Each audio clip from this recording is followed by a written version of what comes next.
Hi అండి, welcome to Balu series kitchen. ముందుగా దొండకాయలను cut చేసుకొని ప్లేట్లో పెట్టుకోవాలి. తర్వాత స్టవ్ మీద కడాయిని పెట్టి 4 టేబుల్ స్పూన్ ఆయిల్ వేసుకోవాలి. ఆయిల్ బాగా వేగిన తర్వాత పోపు దినుసులను వేసుకోవాలి.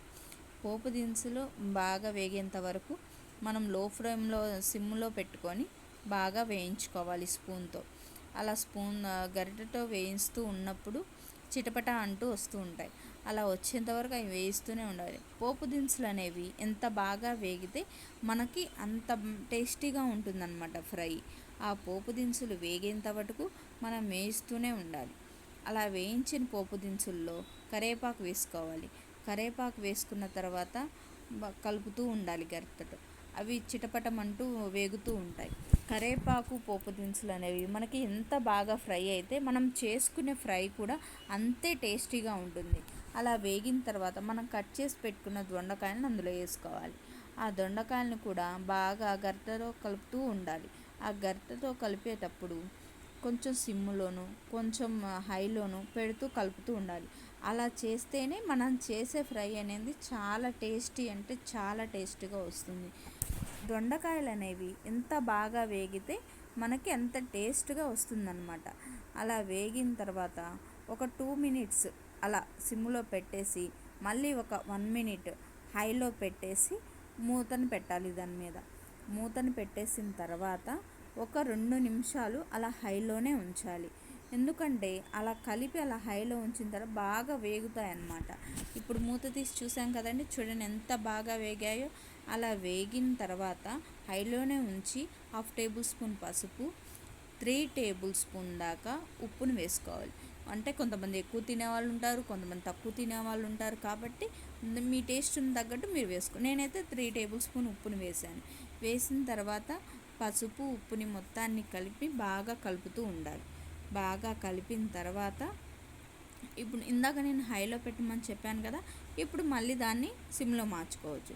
సిమ్లో పెడుతూ హైలో పెడుతూ అలా 2 వైపులా టర్న్ చేస్తూ మనం కలుపుతూ ఉన్నామంటే ఫ్రై అనేది ఎంత బాగా వేగుతుందంటే అంత బాగా వేగుతుందన్నమాట.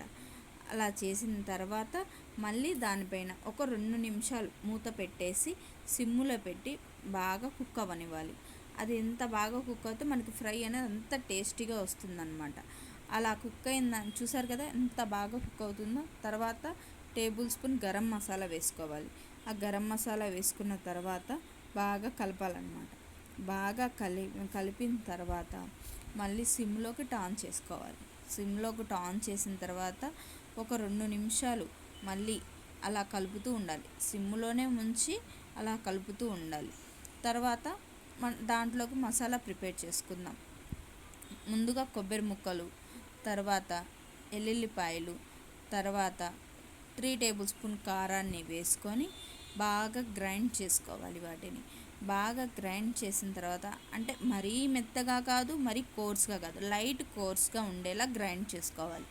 అలా గ్రైండ్ చేసి పెట్టుకున్న మసాలాని అందులో వేస్తే ఉంటుందండి, వావ్ అనాల్సిందే ఆ ఫ్రై తిన్నవాళ్ళు. అలా కోర్స్గా గ్రైండ్ చేసుకొని ఇప్పుడు మనకి ఫ్రై అనేది చూడండి 50% దాకా అయిపోయింది. ఇప్పుడు ఆ 50% అయిపోయిన ఫ్రైలో ఈ పట్టి మనం గరం మసాలా ఉంచుకున్నాం కదండి, ఆ మసాలాన్ని అందులో వేసుకోవాలి. ఆ మసాలాని వేసుకున్న తర్వాత మొత్తాన్ని ఒకసారి గరిటెతో కలుపుతూ ఉండాలి. కలిపిన తర్వాత ఒక 2 నిమిషాలు మళ్ళీ సిమ్లో పెట్టాలి. అంటే మసాలా వేసాం కదండి, మనం ఫ్రై అయ్యేటప్పుడు ఆ మసాలా వేసిన తర్వాత మనం హై మీద పెట్టామనుకోండి వెంటనే మాడిపోయి నల్లగా అయిపోతుంది. అందుకని చెప్పి ఆ మసాలా వేయగానే సిమ్లో పెట్టుకోవాలి.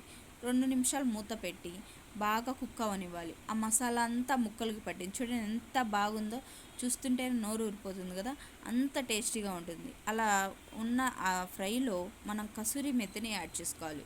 ఉంటే యూస్ చేయండి, లేకపోతే నో ప్రాబ్లం. కసూరి మెతిని యాడ్ చేసుకొని బాగా కలిపి సిమ్లో పెట్టేసి పైకి కిందకి చాలా బాగా కలపాలండి. ఎంత బాగా కలిపితే మనం ఒక్కొక్క ముద్దలో ఆ ఫ్రై వేసుకొని తింటే మనకు అంత టేస్ట్ వస్తుందన్నమాట. మళ్ళీ 2 నిమిషాలు అలా మూత పెట్టేసి సిమ్లో పెట్టేయాలి. ఆ సిమ్లో పెట్టేసిన తర్వాత ఆ మసాలా మొత్తం బాగా పట్టేస్తుంది ఫ్రైకి. చూడండి ఎంత బాగుందో, అంత టేస్టీగా ఉంటుందన్నమాట ఫ్రై. అలా బాగా మసాలా మొత్తాన్ని అలా దాని ఫ్రై ముక్కలు అనేవి పీల్చేసుకుంటాయి అన్నమాట. అంత బాగా కలుపుతూ ఉంటే చూసారు కదా, ఒక్కసారి అలా టర్న్ చేసి అలా ఆఫ్ చేయాలన్నమాట. ఆఫ్ చేసి కడాయిని కిందకి దించేసి ఒక్కసారి మొత్తం మనమైన ఫ్రై మొత్తాన్ని చూస్తే చూడండి ఎంత బాగుందో. టేస్టీ అండి, యమ్మీ యమ్మీ దొండకాయ ఫ్రై అనేది రెడీ అయిపోయిందండి. మీరు కూడా ఇలా ట్రై చేయండి. నా ఛానల్ని సబ్స్క్రైబ్ చేసుకోకపోతే సబ్స్క్రైబ్ చేయండి, లైక్ చేయండి అండ్ షేర్ అండ్ కామెంట్ చేయండి. ఇంకేమైనా మీకు మరిన్ని వీడియోస్ కోసం మీ బాలు సిరీస్ కిచెన్ వెయిటింగ్.